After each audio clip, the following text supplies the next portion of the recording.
Hello, Nats fans, and welcome back to another episode of the DoDcast Postgame Show. I'm District on Deck co-editor Ricky Keeler as the Nationals fall to the Colorado Rockies tonight, 4-2 in the first game of this three-game, two-day series because of the rain out on Friday. So we're glad to have you guys back. We missed you guys last night. But joining me tonight for the first time this year, we have a guest on the show where their team wins. But we'll have some fun, too. Kevin Henry is here, one of the editor over at RoxPile, which is the Rockies fan site. We're happy to have him. Kevin, welcome. How are you? Hey, thanks, man. I'm doing well. Good to see you in person. Well, person across the miles here, Ricky, but thanks for having me on. It's a good time. Absolutely happy to have you. Backstory, Kevin used to be on my show when I did the Yankees Schoolyard show, so this is our first in-person meeting. We had a phone conversation, I think, 2 years ago.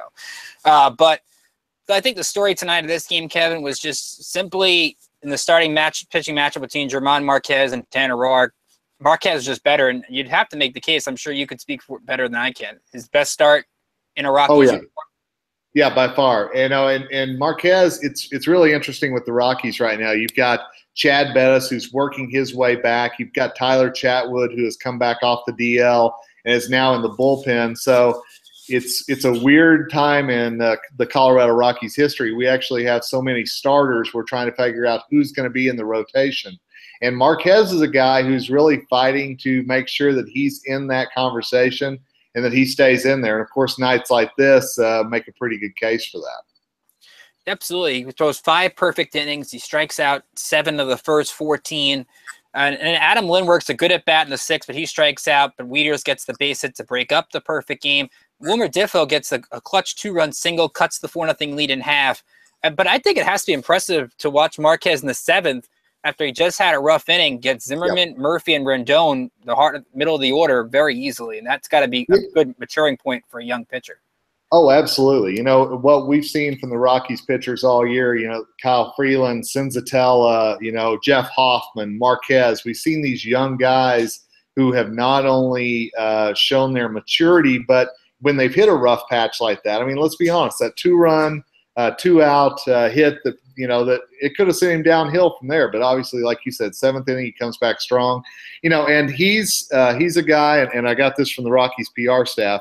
It's his 8th quality start of the year, the 9th of his career, his 4th consecutive quality start, and one of only 7 Rockies to throw 5 or more perfect innings to start a game. So, again, Rockies and pitching don't often go together. But this year, these young guys like Marquez are leading the way.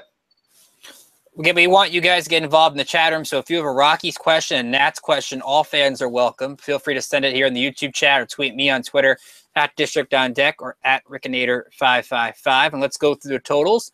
Rockies 4 runs, 6 hits, no errors. The Nationals 2 runs, 3 hits, no errors. So far from the 16-14 games we saw in April at Coors Field, I kind of missed that with the actually regular start time here in the East Coast. That would have been cool to watch.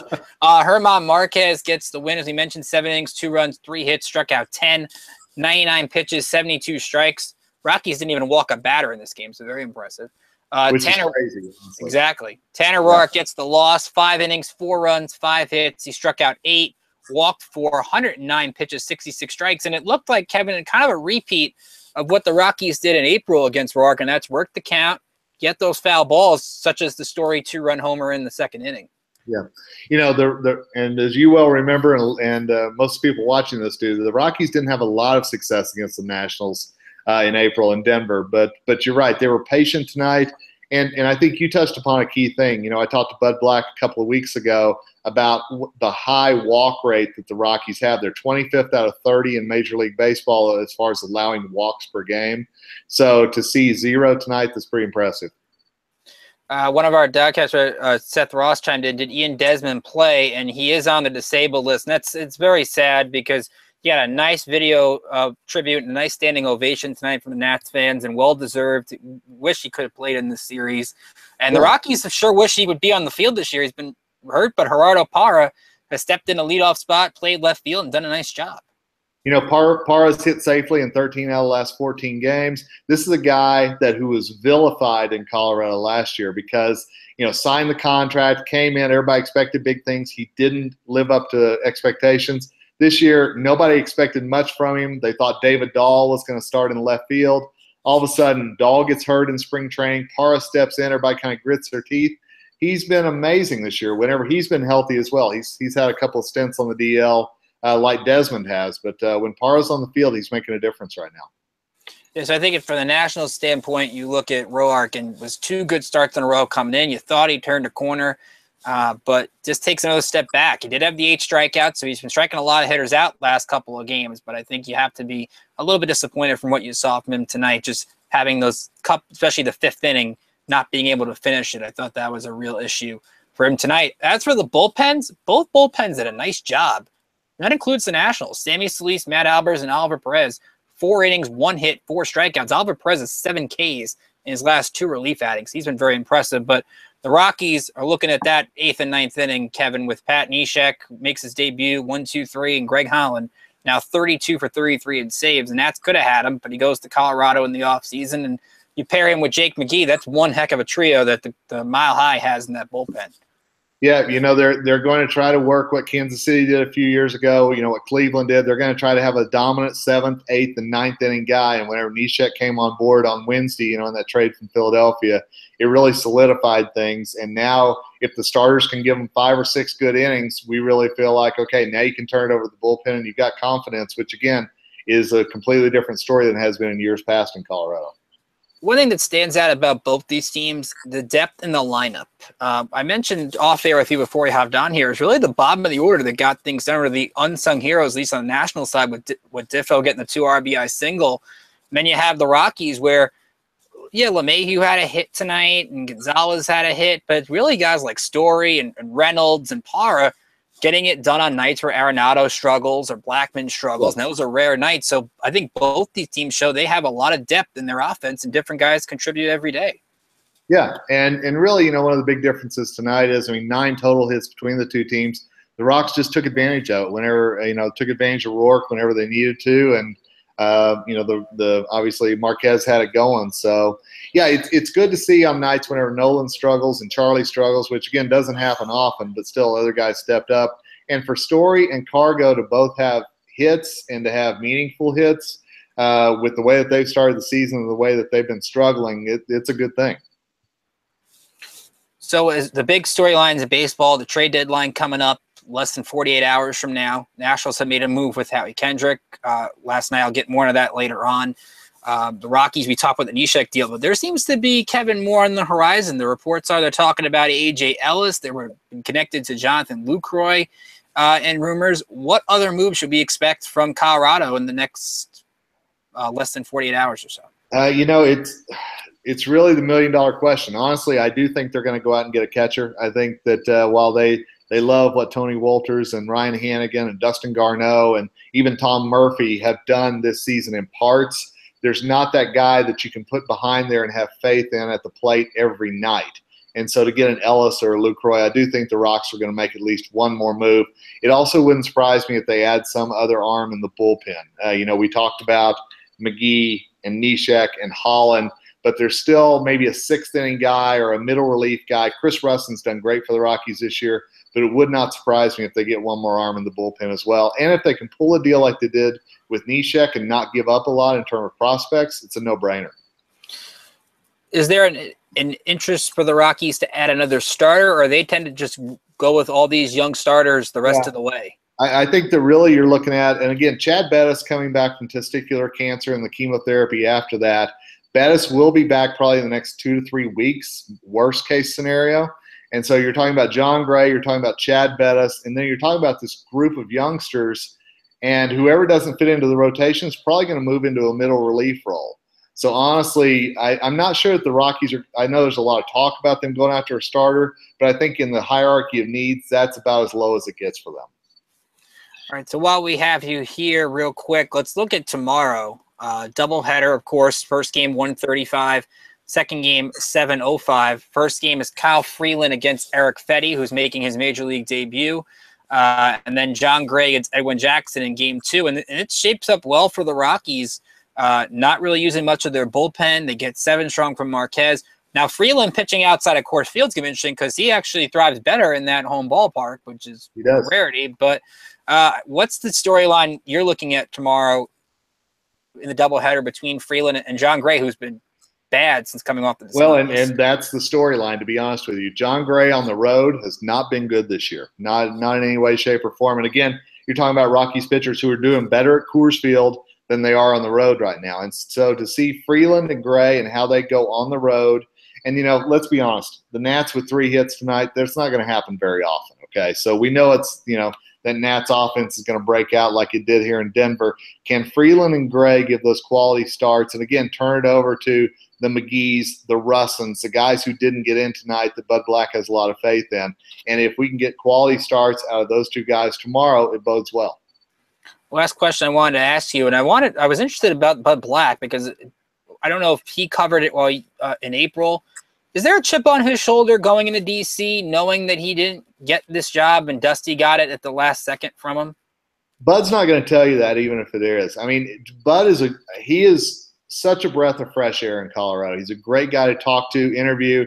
I had a 10-minute exclusive with him a couple of weeks ago. He's one of those guys who takes time and really thinks about his questions, but he's also a guy who plays things kind of close to his vest whenever it comes to anything about, gosh, what ifs. He hates what ifs. He's going to focus on the game at hand.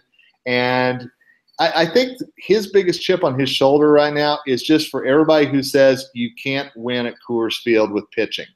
As a former major league pitcher, he's really taken that to task, and he's trying his best to prove that that's not true. And so far this year, so good. Absolutely. Then you look at the wild card right now. Colorado, of course, right now in the 2nd spot, right behind Arizona. But the Central, obviously, is everybody's focusing on with Chicago and Milwaukee battling it out. I think they were tied at one point. I don't know the score at the moment. I have to take a look at it. But are the Cubs kind of a worry right now among Rocky fans? They're starting to get hot again. And Milwaukee, at least, who knows if they might another guy into the mix? Tonight was a good night for the Rockies, but don't forget coming into this, they have struggled mightily since Nolan Arenado had that walk-off cycle against San Francisco on Father's Day. Since then, it has been a real struggle for the Rockies. So, yeah, you're looking at Cubs, you're looking at Brewers. I mean, the Pirates, certainly they had a great run before the Rockies got a hold of them at Coors Field. So anybody in that Central, there's definitely a lot of scoreboard watching going on for sure. Cubs Brewers right now 1-1, bottom of the 8th. Milwaukee with 2 on in that situation. So, Kevin, before we let you go, tell listeners out there about what you guys are doing over at RoxPile and how they can follow you and the site on Twitter. Absolutely. I'll tell you, we've brought a new guy on to be my co-expert, Noah Yingling out of Ohio. He's doing a great job for us, really doing a lot with our rumors section. Really appreciate him. Certainly, we'd love to have you. Anytime you want to check things out before tomorrow's game, come over to Rox, RoxPile.com. RoxPile. Certainly follow us on Twitter at RoxPileFS. And, we're glad to be on tonight and looking forward to a pair of fun games tomorrow. Well, Kevin, definitely you're a fan favorite on here. One of our commentators wanted me to tell you that you're doing a nice job, and I would agree with them. Thanks for coming on. Congrats on the win, and I'm sure we'll talk again real soon. Who knows? Maybe these two will play in October at some point. I was getting ready to say, let's do a playoff edition. I think we'd both enjoy that. That'd be good. I'm down for that. NLCS, let's see what happens. Who knows? But thanks Sounds again. Like a plan. All right, Ricky, take care, man. You too. All right, so let's get in a little more of the Nationals talk since now Kevin is coming off the board here. And I think the interesting thing when you look at tonight, obviously Bryce Harper's hit streak ends at 18 games. It did not look great tonight. It was swinging a lot of pitches, which is normal. I mean, you're going to have nights where you're just off the plate, and Harper was off tonight. I mean, just the way that goes sometimes. And not really anybody got going offensively. I mean, you had Wieters got the hit, as we mentioned. Diffa with the huge hit. How about Howie Kendrick? Nice pinch hit double in the 6th inning. The one thing you love about Kendrick is he's a very professional hitter. I mean, being in New York and watching the Yankees and watching him with the Angels beat up on the Yankees for so many years. He's a guy that is just a veteran, goes about his business, can play left fields, can play second base. Mike Rizzo talked about pregame that he hits lefties well. Yes, they gave up Mackenzie Mills, who's having an excellent season at Hagerstown, was just promoted to Potomac before being traded. But I think in the end, you got to make the deals that help your team. And with the Nationals banged up in the outfield, I think Kendrick makes a lot of sense. The Nats aren't really paying anything. The Phillies took on all that contract. So I think to add that veteran into this clubhouse is just another good thing Mike Rizzo has done in this trade market. He gets Doolittle and Madsen for a fair price. I think Noisy and Luzardo is a fair price for those two. And then you get Kendrick for Mills. Not really a bad deal. And Seth asked, well, we had Kevin on the show, will the Nats make a move in the next 48 hours? They've been connected to a lot of relievers. John Heyman talked about it earlier today on FanRag that they've been connected to Justin Wilson, Zach Britton, and Brad Hand. John Morosi added that the Nats have had conversations with San Diego about Hand, who's under control until 2019. But A.J. Preller is going to want a lot back in return. I think Astros and Dodgers in the mix as well, and those two teams have better farm systems. It was kind of a surprise to see A.J. Ramos go to the Mets last night. I thought he would have been excellent for the Nationals. The Mets have two prospects who are in low A themselves, I think Randy Gonzalez and Ricardo Cespedes. I don't think he is in relation to Yoenis, but that's a good deal for the Mets because they adds him a 2018 setup man or a closer option depending on the health of Juris Familia. So I actually like that deal for the Mets. I was surprised the Nats did not get more involved. They were interested in A.J. Ramos, of course. But I think I do think Seth, I give him a good chance at adding another reliever. Wilson, maybe not so much. There's a lot of conversation on Justin Wilson. It's like 8 teams involved. I don't like the Nats' chances there. Britton, I don't think the Orioles would ever deal with the Nats, just with the whole Masson situation. I don't think they would even try it. And I think that if you're going to look at those three, the best is Brad Hand. And I'm just really concerned about dealing with A.J. Preller, not because of what happened with the Drew Pomeranz, Anderson Espinosa situation, which probably Espinosa needs Tommy John for San Diego. But I wonder how much Preller is going to try to get back what he lost in the Trey Turner-Joe Ross deal. So that's another factor I think it has. But Hand's been dominant. He has a good upper run in the month of July in 11 games. Opponent's batting average under 200. You add Hand into the mix with Doolittle and Madsen, you've got a really good bullpen. And you just look at the effect that Doolittle and Madsen have had on this bullpen. Because Solis had a nice night tonight, threw the ball at 96 miles an hour. Maybe that gets his season going. Matt Albers, 2 scoreless innings. I wrote earlier in the week, use Oliver Perez more. He's done a nice job this year. I don't know why Dusty keeps burying him in the back of the bullpen and waits 2 weeks to use him.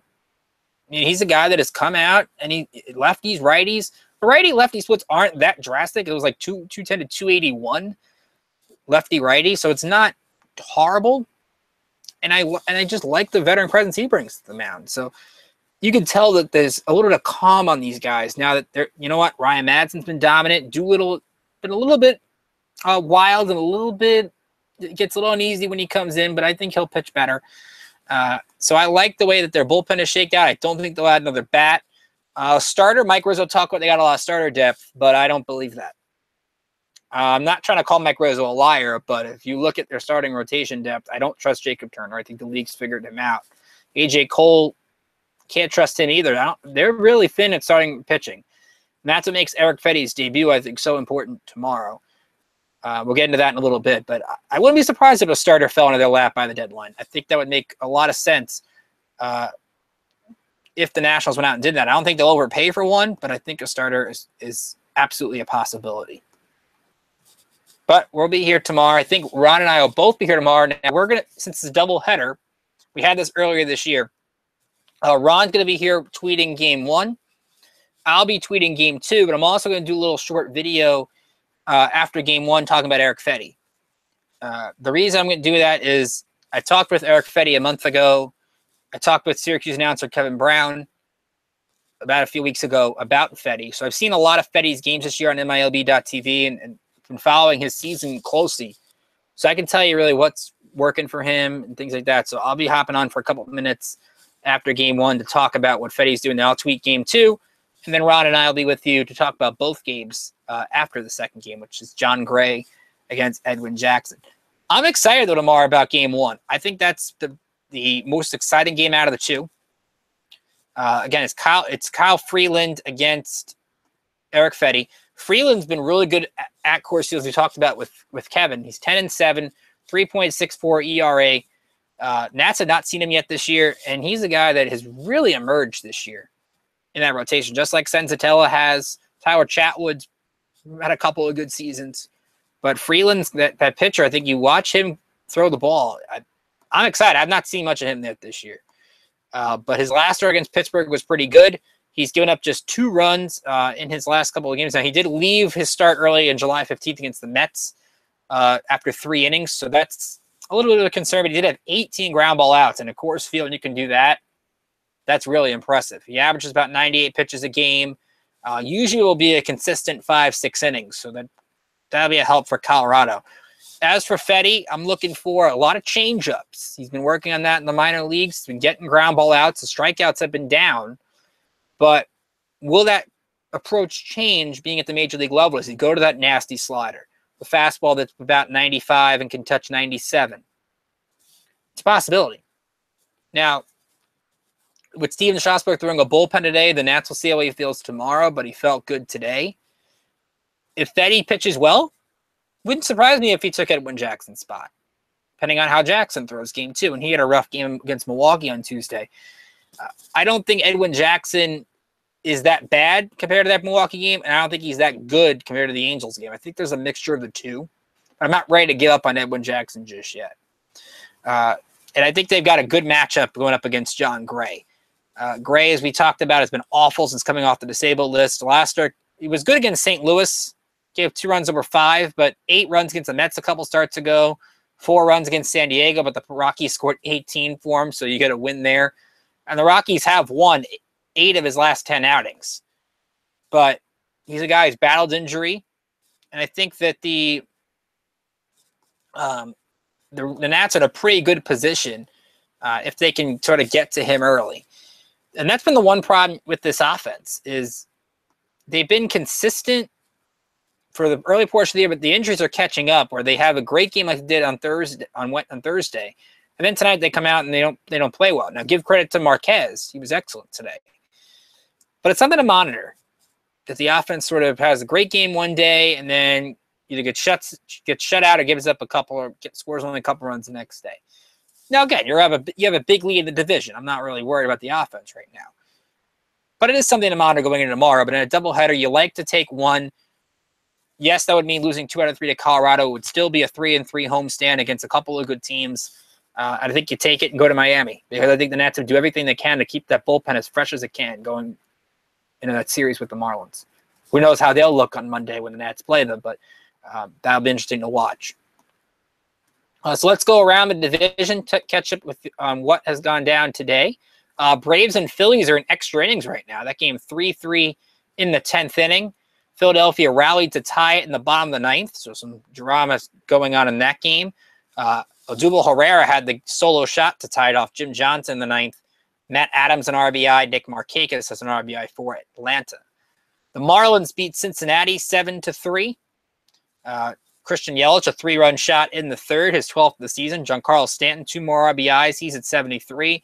Marcell Ozuna, an RBI. He's at 78. Adam Conley got the win. And in Seattle, the Mets lost to the Mariners 3-2. Good game for Jacob deGrom. 10 strikeouts, 2 earned runs over 6, but he gets the loss. Wilmer Flores and Michael Conforto with RBIs for the Mets, but Seattle gets the win behind Yovani Gallardo. So the Mariners a game under 500. Other updates around the league. Cubs and Brewers are 1-1 in the top of the 9th, as we talked about. It's a huge game. Milwaukee's a half game behind Chicago right now. And remember, the Nats right now would play the NL Central winner in the division series. I think if you're a Nats fan, you want Milwaukee. No disrespect to Milwaukee, but I think the Cubs have a comparable starting rotation to the Nats. Their offense is better. Not better, but I think it's about equal. That would be a really tough matchup for the Nationals. But again, you got to beat the champ. You got to be the champ. You got to beat the champ. But that's an interesting one to watch. Chicago, Milwaukee right now. And in Texas, Adrian Beltre going for 3,000 hits. He's at 2,999 right now. Baltimore leads 4-0 in the 7th. So Adrian Beltre, one of the better third basemen the game's ever seen. He's going to get the 3,000 hits, and he's had a great career, and he's definitely a Hall of Famer in my book. The big story tonight, at least trade rumor-wise, John Heyman talked about it from FanRag, Joel Schern from the New York Post. The Yankees have been in talks with the A's for Sonny Gray. Nothing's close yet. But it just seems like I know a lot of Nats fans wanted Sonny Gray. I just don't think that it's worth giving up Victor Robles. in my mind. I think when you look at the whole scheme of things, I don't think you need Sonny Gray. If you can go out there and get a rental pitcher, whether it be now, whether it be in August, I think you take that. I know Joe Ross's injury history mixed up in the air. I'm not dealing for Sonny Gray. I think the Yankees have a better farm system where they don't have to deal Gleyber Torres or Clint Frazier to get Sonny Gray. If you're the Nats, you probably would have to give up Juan Soto or Victor Robles, and I don't think they want to do that. So I think if Gray's going to the Yankees, I think it's a good fit for both parties involved. Let's look at the minor leagues. A lot of action in the minor leagues tonight, and we'll talk about that. One of the big stories tonight, Sean Kelly was rehabbing out in Syracuse. His first appearance in a while since that trapezius injury, and he had a rough go of it. 19 pitches, gave a solo shot to Ronald Acuna, who's one of the top prospects in baseball for the Gwinnett Braves. Syracuse took the loss in that one as Chiefs lost by a final of 8-5. Gwinnett scored 3 in the 7th, really put the game out of reach. Wander Swear, another strong outing, 2 strikeouts over an inning of work. His ERA now at 2.39. RBIs from Irving Falou. He had 2 of them. I did it to 34 on the season. A lot of double headers today because of all the rain yesterday. We hope all of you were safe after all the rain in the D.C. area last night. Harrisburg took on Portland a doubleheader. They lost game 1, 9-3.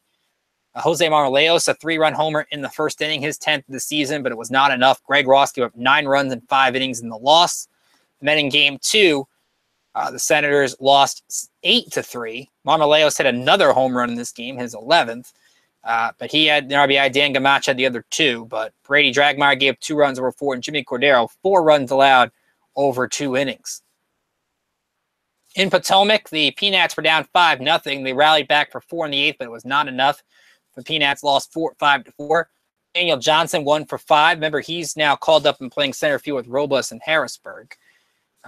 Joan Baez took the loss, 3 2/3, 2 earned runs. He walked 7. Just a rough night for him. I remember Mackenzie Mills was supposed to get this start before being traded to the Phillies last night. Hagerstown had a doubleheader against West Virginia. They won game 1, 3-0 behind complete game 5 hit shutout from Weston Davis. RBIs from Jake Knoll and Maikel Franco, both over 50 RBIs for the season. And then in game 2, West Virginia won 4-1. Jake Knoll, the lone RBI in that one, he went 2 for 2. Sterling Sharp gave 3 earned in 5 innings to get the loss. In Auburn, the Double Days beat West Virginia, another West Virginia team. This one, the Black Bears, 3-1. Multi-hit games for Jake Scudder and Cameron Estee. Will Crow got the second-round pick in this year's draft, got his first start in Auburn, 3 innings, 2 hits, 2 strikeouts. Alex Troupa gave 2 hits over 4 innings, picked up the win. Gabe Kayabasitz got the save. And the GCL Nats beat the GCL Cardinals 5-2. Carter Kibu, remember, he's in a rehab assignment. His second game, he went 1 for 1. Yasso and Tuna had an RBI. Jackson Kramer had a pair of ribbies, and they won 5-2. Angel Guillen Angel Guillen, I think it is, got the win in relief.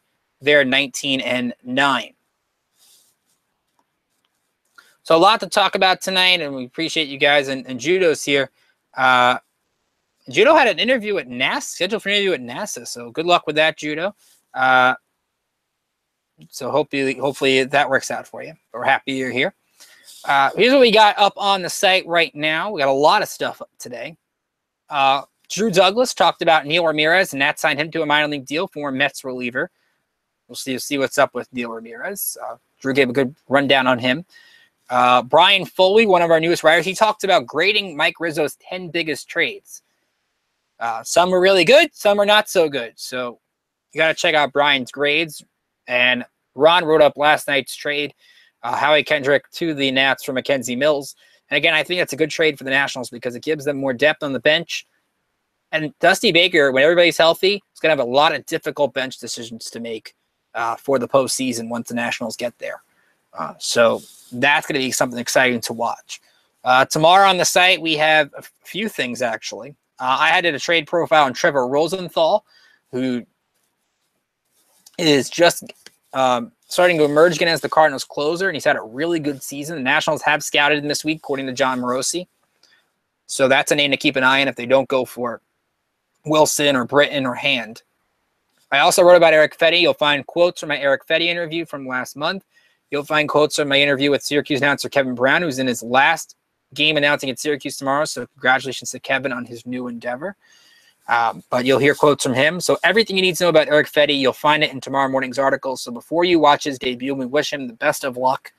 I know it's not the same hype as a Lucas Giolito or Ronaldo Lopez from last year, but I think he's capable. To me, he strikes me as a guy that can handle the pressure. Yes, I think he'll be on a pitch count, and that's why it was kind of surprising the Nats didn't put him in game 2 when you can add the 26th man, and then you could maybe piggyback Fedde with a Matt Grace or whoever you decide to call up as that 26th guy. But again, he will get the start tomorrow, and I think it'll be exciting. It'll be a good moment for him, a good moment for his family. So we'll see what happens with that. Dusty said, according to Chelsea Janes, they're talking through that 26 man for tomorrow. Need a roster spot for Fedde too. So you will see a lot of moves tomorrow before the Sunday's game. And we saw Matt Skoll get designated for assignment today. Stephen Drew got placed on the disabled list with an abdominal strain. Hopefully he gets back soon. He was diving for a ball against Arizona. Drew's been a big part, but Wilmer Diffo has stepped in as that everyday shortstop, and he's been a spark plug at the top of the lineup.